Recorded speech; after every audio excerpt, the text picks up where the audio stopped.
350 కోట్ల భారీ బడ్జెట్ తో సినిమా నిర్మాణం అయింది. భారీ హైప్ ఉంది దీనికి సంబంధించి మొదటి నుంచి కూడా.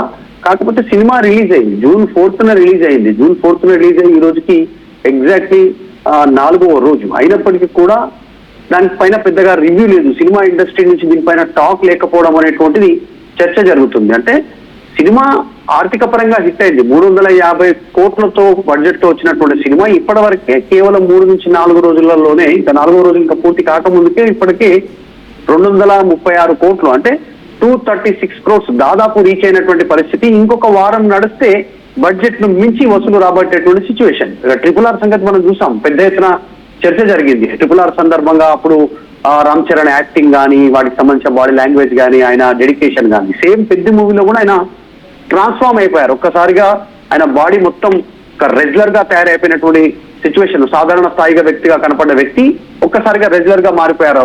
టోటల్ బాడీ ట్రాన్స్ఫర్మేషన్ జరిగింది. చాలా చర్చ జరిగింది, హైప్ ఉంటుంది అనుకున్నారు. కానీ బయట రివ్యూ విషయంలో సినిమా ఇండస్ట్రీ నుంచి ఎలాంటి ప్లస్ కానీ మైనస్ కానీ ఆయన గురించి కనీసం చర్చ జరగకుండా ఉన్నటువంటి పరిస్థితులు ప్రస్తుతం దీనిపైన చర్చ జరుగుతుంది సినిమా ఇండస్ట్రీలో. ఇది ఒక రకమైనటువంటి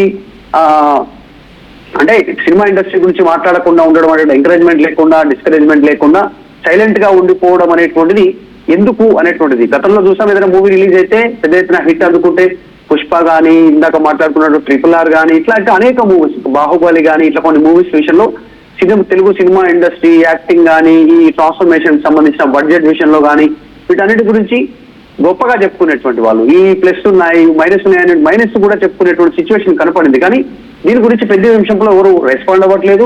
చిన్న అంశం, ఒక ఆంధ్ర ప్రాంతంలో విజయనగరం జిల్లాలో ఉన్నటువంటి ఒక చిన్న ఊరుని గుర్తింపు లేదు, దాన్ని ప్రభుత్వం గుర్తించాలి అనేటువంటి దానికోసం ఒక చిన్న కథాంశాన్ని పెద్దగా అల్లుకుంటూ దాన్ని పెద్ద స్థాయికి తీసుకెళ్లి దాసుకు ఒక కూలీగా, క్రికెటర్ గా, రెగ్యులర్ గా మారినటువంటి సిచ్యువేషన్, ఆ స్థాయికి వెళ్ళినటువంటి పరిస్థితి. మ్యూజిక్ కూడా హిట్ అయింది. జాన్వీ కపూర్ శ్రీదేవి కూతురు యాక్టింగ్ చేసింది.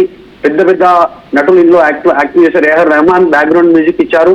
ఇంత చర్చ జరిగినా దీనికి సంబంధించినటువంటి జగపతి బాబు ఉన్నారు, ఇంకా కొంతమంది కీలకమైనటువంటి పాత్ర పోషించారు. ఇందులో జగపతి బాబు లాంటి వాళ్ళు అయితే ఇది నా సినిమా ఇండస్ట్రీలో ఇదే హిట్ అవుతుంది అనేటువంటి చెప్పుకున్న తర్వాత కూడా సినిమా గురించి ప్రస్తుతం టాలీవుడ్ లో ఎందుకు చర్చ జరుగుతలేదు, టాప్ లో ఉన్నటువంటి హీరోలు కానీ, హీరోయిన్లు కానీ, డైరెక్టర్లు కానీ, ప్రొడ్యూసర్లు కానీ దీనిపై ఎందుకు కనీసం ఒక ట్వీట్ రూపంలోనో, ఒక రివ్యూ రూపంలో కానీ ఎందుకు మాట్లాడట్లేదు అనేటువంటి చర్చ అయితే ఉంది.